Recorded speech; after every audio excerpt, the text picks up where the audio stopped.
चले। अच्छा, आज का ये वाला टॉपिक, इसका यहाँ पे मैं आपको टॉपिक लिख देती हूँ। 7.3.4 है और free electron gas in 3 dimension. Free electron gas in 3 dimension. और ये वही सिस्टम है जिसमें हम ये कंसीडर कर रहे हैं कि electrons are free to move in 3 dimensions in the crystal और इन सॉलिड के अंदर तीनों डायमेंशंस में इलेक्ट्रॉन्स फ्री टू मूव हैं और पोटेंशियल लगा हुआ है। मतलब पोटेंशियल इस तरह से लगा हुआ है कि जैसे हम कंसीडर कर लें कि इलेक्ट्रॉन एक पोटेंशियल वेल के अंदर या पोटेंशियल बॉक्स के अंदर है कि जिसके अंदर तो वो आसानी से मूव कर लेते हैं बट वो बाहर नहीं आ सकते।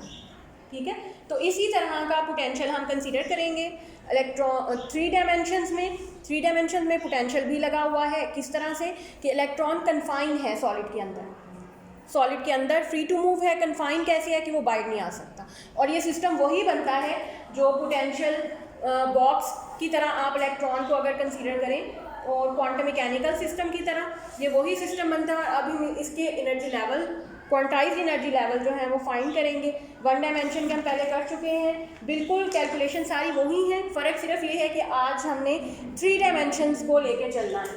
तो इसके लिए हमें पता है कि सबसे पहले हम क्या लिखेंगे, Schrodinger wave equation in 3 dimension. वो मैं पुट करती हूँ।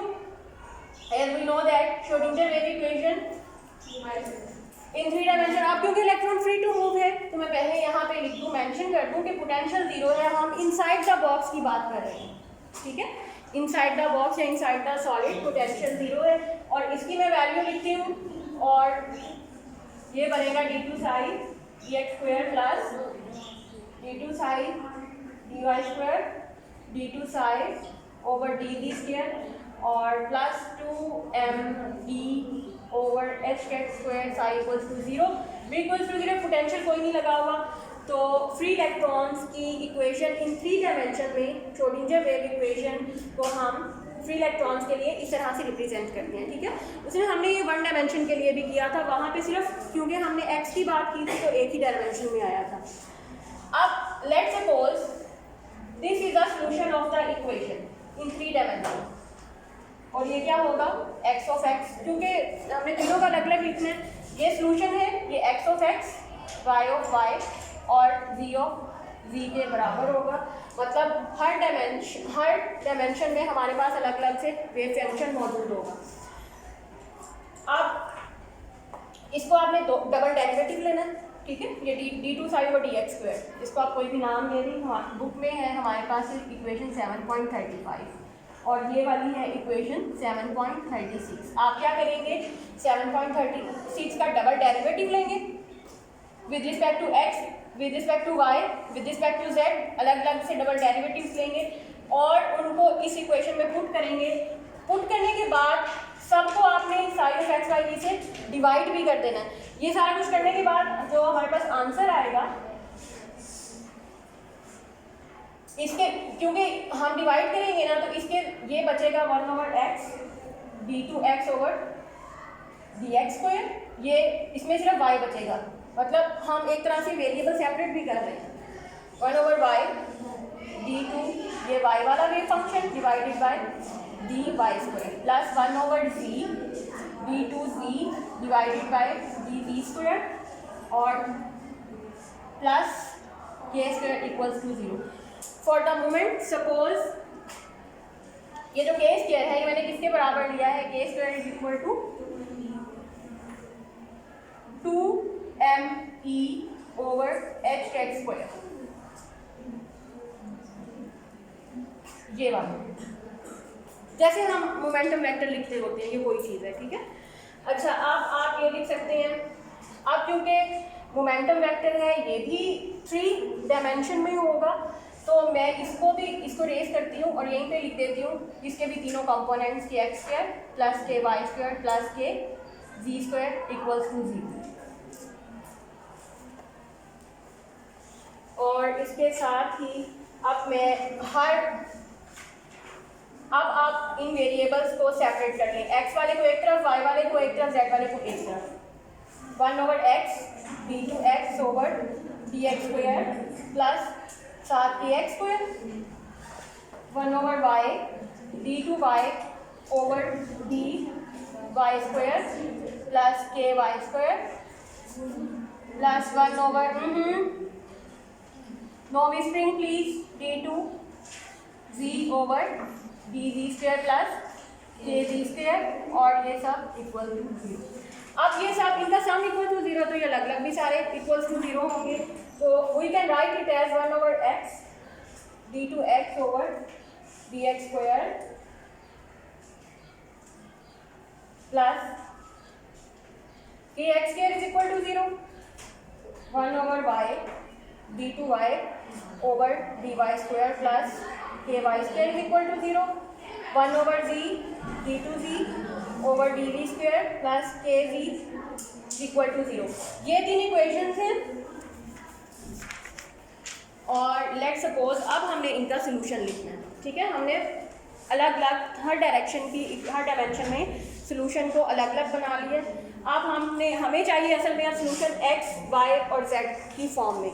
तो अगर इसको सेकंड ऑर्डर डिफरेंशियल इक्वेशन है, इनका सोल्यूशन लिखूं, मैं यहीं पे लिखती हूँ x equals to e⁻² plus minus iota kx, y आ जाएगा exponential plus minus iota ky y और z आ जाएगा exponential plus minus iota kz। Auxiliary equation पहले बनाएंगे और ये सोल्यूशन लिख लेंगे, ठीक है। अच्छा, अब नेक्स्ट देखिए, अब हमें ये तो पता चल गया सोल्यूशन में कि यहाँ पर आपके पास रियल होगा, इमेजिनरी नहीं हो सकता, तो हम इन सोल्यूशन को पीरियोडिक सोल्यूशन की फॉर्म में भी लिख सकते हैं। जैसे कि इलेक्ट्रॉन की सोल्यूशंस हम बनाते थे, वो इलेक्ट्रॉन की वेव को रिप्रेजेंट करते थे साइन और कॉज की फॉर्म में। हम इस एक्सपोनेंट्स वाले सोल्यूशन को पीरियोडिक सोल्यूशन की फॉर्म में भी लिख सकते हैं, वो मैं यहाँ लिखती हूँ, ठीक है। नेक्स्ट स्टेप हमारा होगा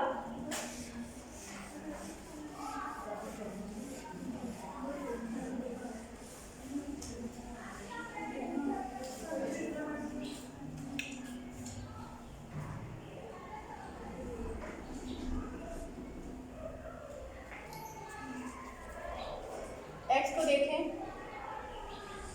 a1 cos kx x plus b1 sin kx into x,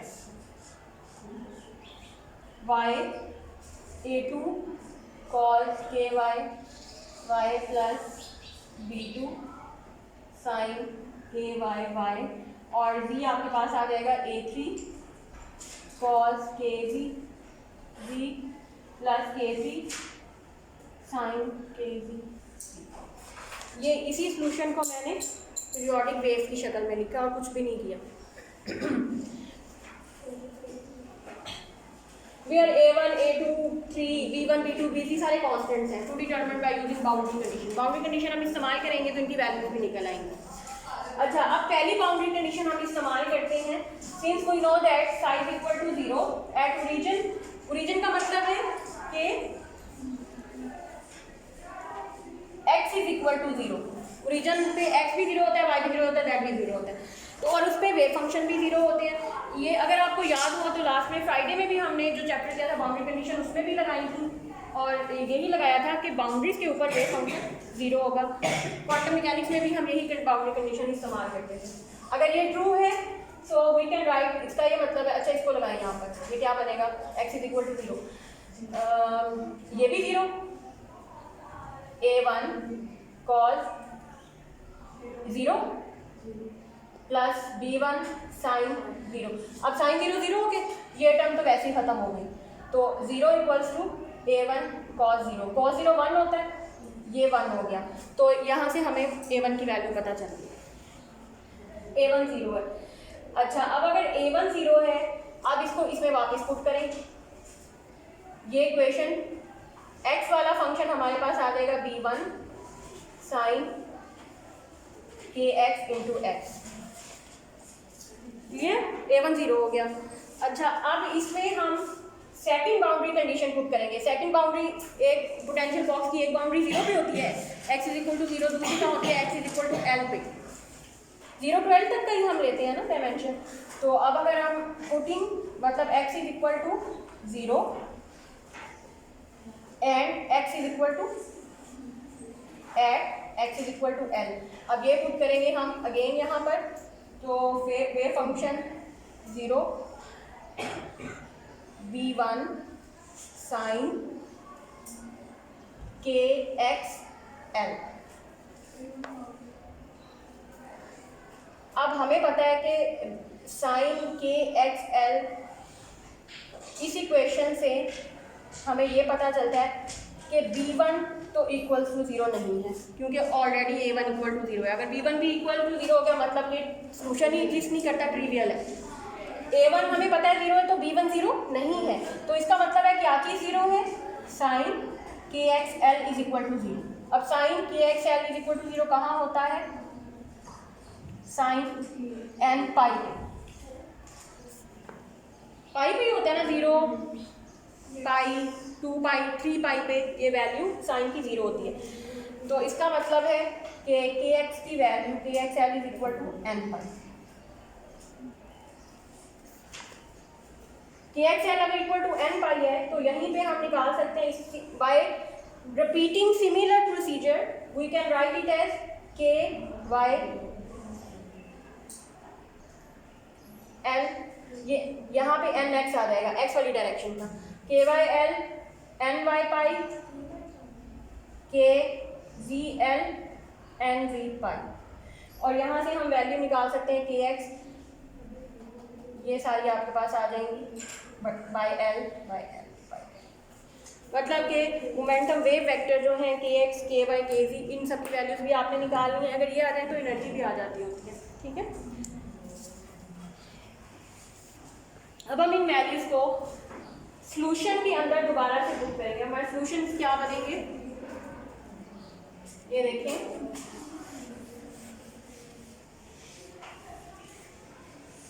चलिए अब देख लें गौर से कि हमारे फाइनल सॉल्यूशन क्या बन रहे हैं। x = b1 sin nx pi over l into x, y = b2 sin ny pi over l into y, और z = b3 sin nv pi over l।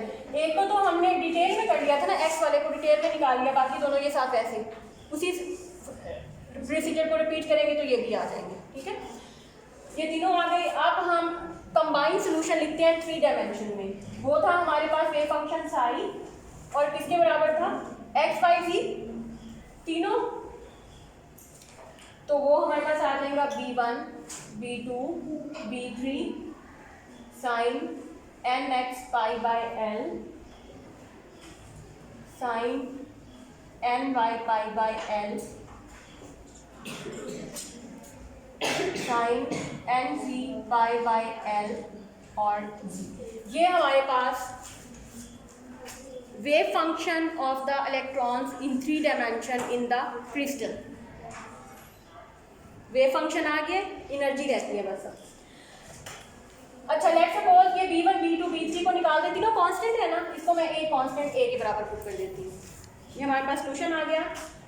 और अब k² की values, k² momentum wave vector kx² plus ky² plus kz², ये इसके बराबर है। तो energy हमें पता है किसके बराबर होती है? h² k² divided by 2m। Particle in the box energy हम कितनी बार कैलकुलेट कर चुके हैं। ठीक है, sorry, kinetic energy of the electrons h² k² over 2m। इसमें हम अपना मोमेंटम वेव वेक्टर पुट कर देते हैं, kx² plus ky² plus kz²। और अब आप इनकी अलग अलग से वैल्यूज पुट कर लिए। nx pi by l whole square plus ny pi by l whole square plus nz pi by l whole square, और where n² equals to nx² plus ny² plus nz²। तो हम ये लिख सकते हैं, ये वैल्यू ऑफ एनर्जी है, और हम इसको जो भी लिख सकते हैं h cut square divided by 2m, और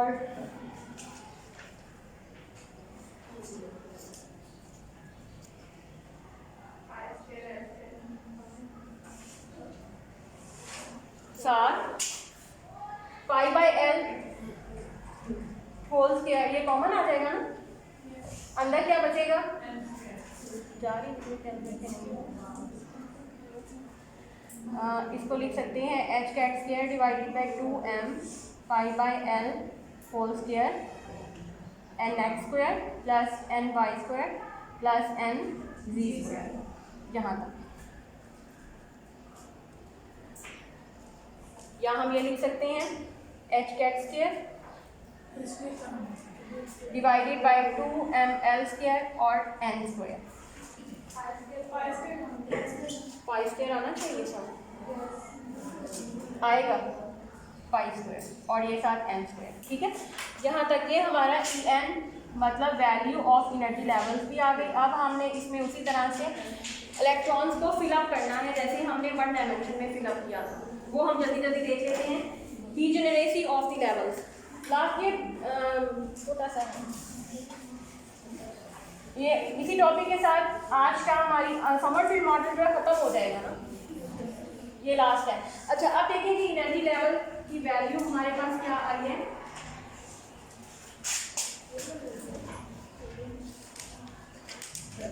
E equals to h cut square, big वाला ये था, k square divided bye 2m और h cut square divided by 2ml 5 square into n square. अच्छा, इसका मतलब है कि अब अगर हम n स्क्वायर को 1 ऐसे 1 ट्रीट करें, मतलब फर्स्ट एनर्जी लेवल या ग्राउंड स्टेट, तो 1 से ही स्टार्ट होती है ना, तो n स्क्वायर इक्वल टू 1 का मतलब है n x square plus n y square plus n z square equals to 1।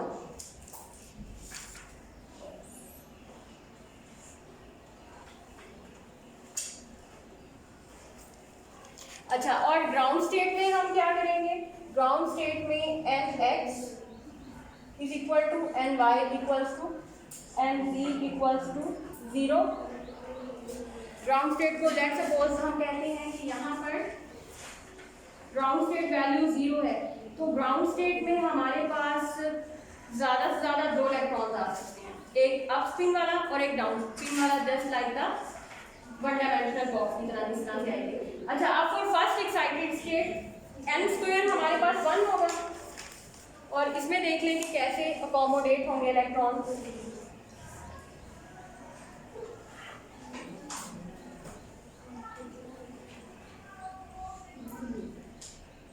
nx में भी 2 होंगे, स्पिन अप और स्पिन डाउन। ny में भी 2 होंगे। फर्स्ट एक्साइटेड स्टेट की बात हो रही है, ठीक है, ये रेज करते हैं फर्स्ट एक्साइटेड स्टेट। nx में भी nx वाला 1 एक्साइटेड, 1 पहला एक्साइटेड स्टेट में 2 होंगे, ny में भी 2 होंगे, nc में भी 1 का मतलब है कि यहाँ 2 होंगे, इलेक्ट्रॉन्स 2 होंगे, एनर्जी लेवल 1 है। फर्स्ट एक्साइटेड स्टेट है nz, और यहाँ पर ये स्पिन इलेक्ट्रॉन। अब आप देख लें कि 1 1 2 इलेक्ट्रॉन अकोमोडेट होंगे, nx में हो गए हैं तो इधर नहीं होंगे, पहले की स्पिन प्लस हाफ, दूसरे वाले की माइनस हाफ। क्लियर? आप देखें, अब x डायरेक्शन में दो हम कंसीडर करते हैं ना, पॉजिटिव x और नेगेटिव x। अब नेगेटिव वाली साइड पे भी हमारे पास -1 -1, एक इलेक्ट्रॉन नेगेटिव वाले साइड पर जाएगा तो यहाँ भी 0, यहाँ भी 0, और ये इसी तरह से प्लस हाफ माइनस हाफ। और अब ये x पूरा हो गया, फर्स्ट एक्साइटेड स्टेट, इसमें कोई नहीं आएंगे। n शुरू हो गया 1, ये 0 0, ये plus half minus half, ny की minus 0 0 plus half minus half, y भी पूरा हो गया। अब यहाँ 1 और -1, +½ -½ +½ -½ और ये 0 0। तो टोटल देखें फर्स्ट एक्साइटेड स्टेट में 1 2 3 4 5 6 7, टोटल कितने इलेक्ट्रॉन्स फर्स्ट एक्साइटेड स्टेट में अकोमोडेट होंगे? 12।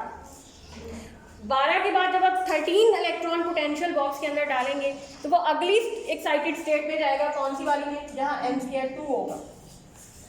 2 का मतलब है अब nx की भी 2 स्टेट्स मजीद, सेकंड वाली सेकंड एक्साइटेड स्टेट, ny की भी सेकंड और nz की भी सेकंड, एंड सो ऑन, और इसी तरह से ये प्रोसीजर चलता रहेगा।